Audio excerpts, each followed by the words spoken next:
salve meus queridos, tudo na paz, tranquilidade? Pessoal, falaremos agora de regimes políticos, beleza? E aí galera, os regimes políticos basicamente são divididos em dois grandes grupos e dentro deles há diversas outras divisões, beleza? De maneira geral, nós classificamos os regimes políticos em democráticos e antidemocráticos ou autoritários. Beleza? Falaremos primeiro dos regimes políticos democráticos, existindo, pessoal, dois tipos de democracia.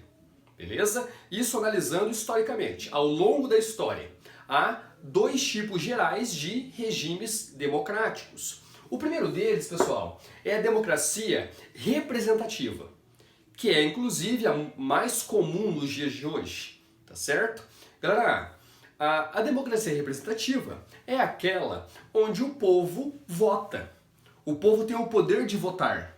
Aliás, pessoal, a força do voto ela é comum em qualquer regime democrático, beleza? Seja na democracia representativa ou na direta, como veremos. O voto ele é característica essencial, fundamental da democracia, tá certo? E aí, galera, na democracia direta, a população, o eleitor, ele vota em representantes. Na democracia, representativa. Na democracia representativa, que é a primeira que estamos falando, o eleitor vota em representantes. Por isso, democracia representativa. E esses representantes, eles serão os responsáveis por zelar pela coisa pública, pela política, tá certo? Eles serão como que especialistas nisso.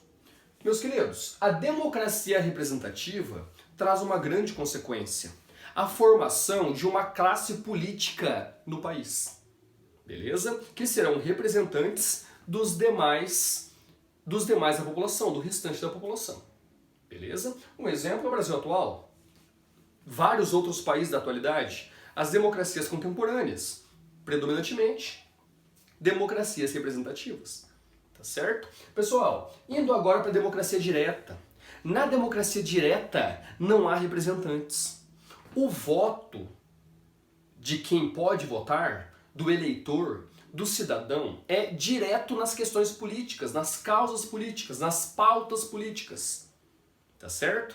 Na democracia direta, pessoal, o eleitor, ele é que pode diretamente legislar e influenciar nas decisões públicas e coletivas, nas decisões políticas, beleza? Um grande exemplo histórico, a organização política e social ateniense, durante o período da democracia, beleza? Portanto, a democracia ateniense foi um exemplo de uma democracia direta, tá certo? Não foi, como nós sabemos da história, em todo o período ateniense que a democracia esteve estabelecida. Porém, durante o período democrático, o modelo de democracia que eles tinham era desse tipo de democracia, a democracia direta. Os cidadãos não escolhiam representantes, eles votavam direto nas questões políticas. Todos juntos ali no que se chamava de ágora, a praça pública, um ambiente de debate. Beleza? Galera, falando agora dos regimes autoritários. E aí, eu fiz uma divisão, uma classificação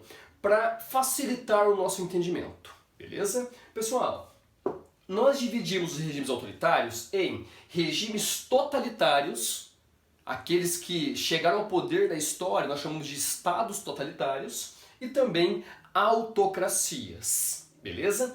Nos regimes totalitários existem todas as características do totalitarismo. Por isso está aqui, todas as características de um regime totalitário. Beleza? Enquanto na autocracia, pessoal, também é um regime autoritário. Nos dois casos, são regimes que chegam ao poder pela força e não pela força do voto. Lembrando que voto é característica central da democracia. Esses regimes que não são democráticos são aqueles que o governante chega ao poder de outra forma, que não pela força do voto. Tá certo? Galera, porém, nos regimes totalitários há uma série de características para que o governo, o regime, seja caracterizado como totalitarismo.